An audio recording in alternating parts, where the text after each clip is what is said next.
Hi all, hope you're safe and well. Today's lesson we're going to have a look at two scenes and we're going to group them together. We're going to be looking at Act 1 Scene 2 and Act 1 Scene 3. Now these are significant as they are our introduction to the character of Juliet and the introduction to her social surroundings and social setting. We have the proposal of marriage from Paris, and we also have her father's relationship with her. We also see the relationship between Juliet and the nurse and Juliet and her own mother, and looking at how those relationships will be significant for the rest of the play. So two quite nice scenes. They're actually a lot shorter than Act 1 Scene 1, so there's a fair bit less action going on, but these are very, very deep, very rich conversations to understanding the character.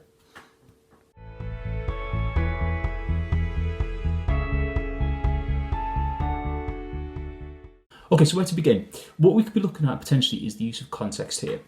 So when we looked at the first video, we were talking about how for young women in particular in Shakespearean times, where they were living in a patriarchal society. This is a society where it is dominated by men and it is led by father figures and later husbands. So for Juliet as a character, we are expecting her to be obedient and subservient to her father's wishes. And then when she's married, she's to be obedient and subservient to her husband's wishes.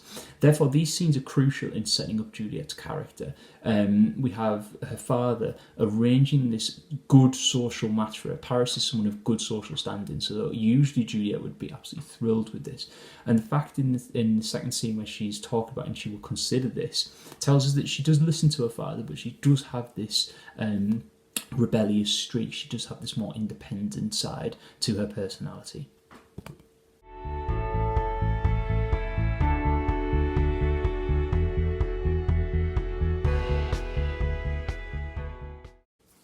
Okay, so the first part of the scene, we have Lord Capulet talking with Paris. So Paris is a well-respected nobleman in Verona, someone of good social standing, and someone who Lord Capulet would be very keen to make a member of his family. As they enter, they are talking about being able to keep the peace and the relationship with the Montagues. Lord Capulet says, "Bound as well as I in penalty alike, and it is not hard, I think, for men so old to keep the peace." He's fairly confident that now that himself and the Montagues can keep the peace, they can keep things calm and peaceful, and so there's no breaking of the contract with Prince Escalus. Paris responds with, "O honourable reckoner on you both, and pity 'tis you lived at odds so long." So Paris is regretful that there is a conflict between the Capulets and the Montagues. He's a member of neither family, so he has no sort of stake in this at the moment. But obviously he's looking to join the Capulets, he's looking to join them in marriage. So he is regretful that this is happening. He ends with saying, now my lord, what say you to my suit? What about my request, Lord Capulet? What response have you got to this? He's asking essentially for Juliet's hand in marriage. Now, knowing Paris's social status and knowing his standing and knowing that Juliet is of an age that is acceptable for marriage, we would expect Lord Capulet to be saying yes to this request.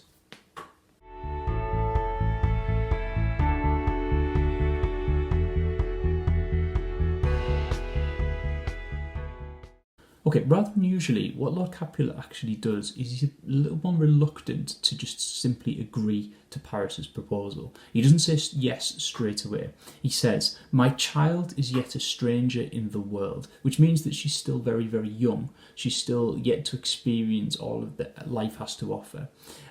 She has not seen the change of 14 years. Let 2 more summers wither in her pride. So Lord Capulet's essentially saying, let's wait 2 more summers until she's 16, and then she'll be much more ready to be a bride for you.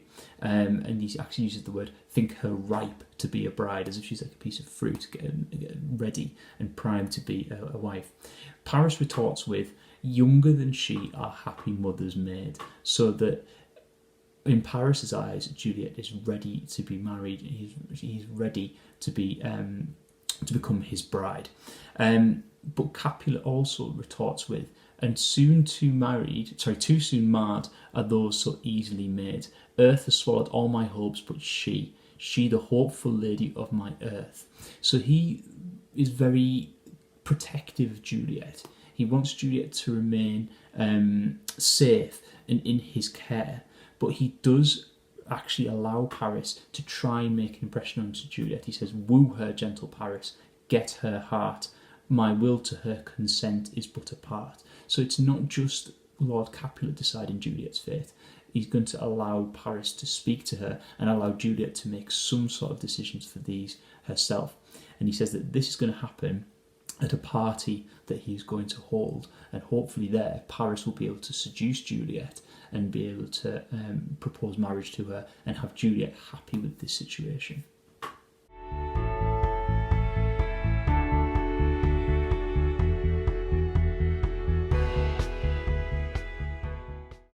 Okay, now looking at the start of scene 3, we have 3 characters in this scene. We have the nurse, we have Lady Capulet, and importantly, we have Juliet.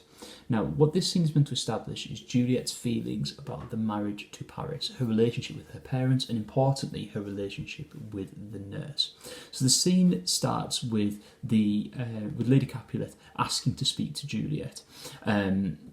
And the nurse is there as well. They ask for Juliet, and when she arrives, she says, "Madam, I am here. What is your will?" Now, this is important because it's meant to emphasise to us as an audience Juliet's obedience. Juliet's response to her mother is polite, it is punctual, she's there to be respectful, and she actually obeys her mother. So this is important. It's setting our scene of the fact that Juliet is an obedient child. She's someone who is respectful to her parents, and she's following these social codes and conventions. Now, Lady Capulet initially asks the nurse to leave and says, "Nurse, give leave a while." However, she actually says, "Nurse, come back again. I have remembered me, thou hears our counsel. Thou knowest my daughter of a pretty age." So what Lady Capulet's actually admitting here is that the nurse knows Juliet very, very well, and potentially even better than her own mother. And what Lady Capulet's going to be doing here, she's going to be saying how wonderful it would be if Juliet was to marry Paris.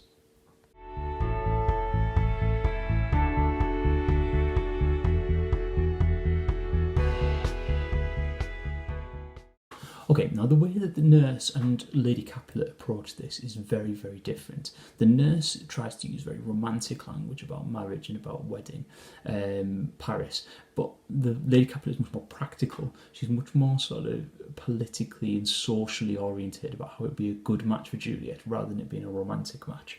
So, for example, the nurse says, "Thou wast the prettiest babe that I ever nursed, and I might live to see thee married once, I have my wish." The nurse is very romantic in this idea that Juliet was the prettiest child that she ever took care of, and she has longed to see her married someday.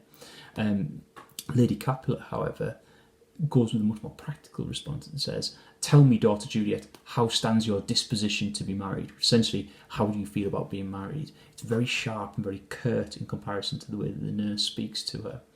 Juliet responds with, "It is an honour that I dream not of." This thought hasn't even crossed Juliet's mind. She's not ready to be married. She doesn't feel that this is something that she would be interested in. It's not her time to be married that she doesn't feel. However, Lady Capulet responds with, "Think of marriage now."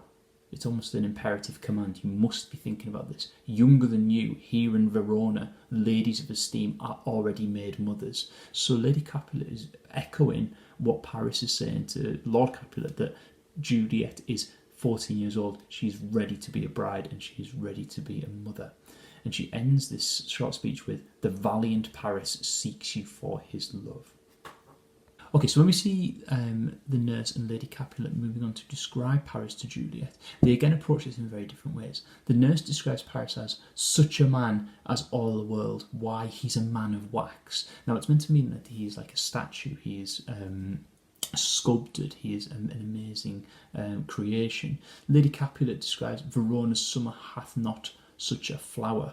And the nurse says, "Nay, he is the flower." So she's again using this like flowery romantic language that Lady Capulet doesn't.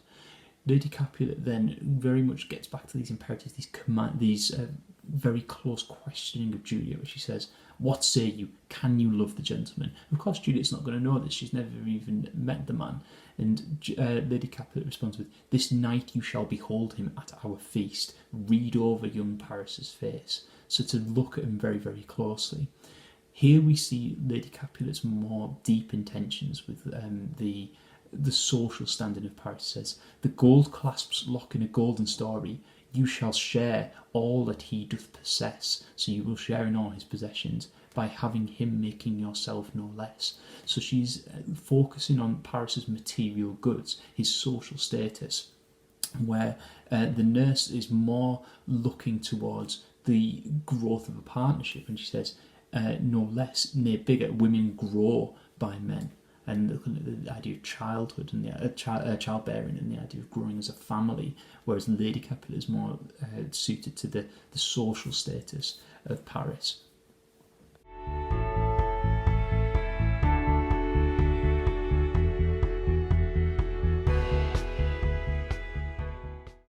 Okay, at the finale of Act 1, Scene 3, we have Juliet starting to prepare for herself for the party. Lady Capulet says, speak briefly, can you like of Paris's love? So after all that myself and the nurse have said to you, do you think that you can love Paris? Juliet responds in a slightly challenging way, like a more of a riddle, not quite agreeing, but also deciding that actually I'm going to give this a try. She says, I'll look to like if looking liking move, which sounds really complicated. What it means is I will try to like him if trying would make me like him, if that makes sense.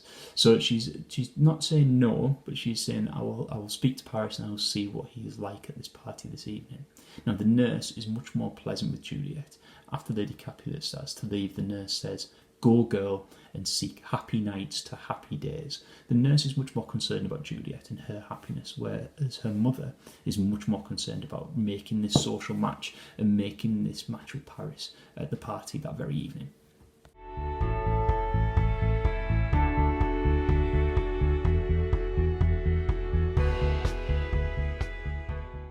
Okay, for you to do, what I'd like you to do with this video is to rewatch it and ideally read along with Act 1, Scene 2 and Scene 3 and have a read of the No Fear Shakespeare version, which I'll put in the YouTube link as well. What this will do is give you a bit of a better understanding about what's going on here and how the characters are interacting with each other. Then what I'd like you to do is to make some notes about how the character of Juliet is presented and how ideas about marriage and responsibilities about marriage are presented as well. So have a look at things like how Juliet responds, how Juliet is expected to respond, and how other people are starting to control her life for her. Have a look and start to make some notes on those key ideas. If you stay tuned at the end, we'll have today's film recommendation.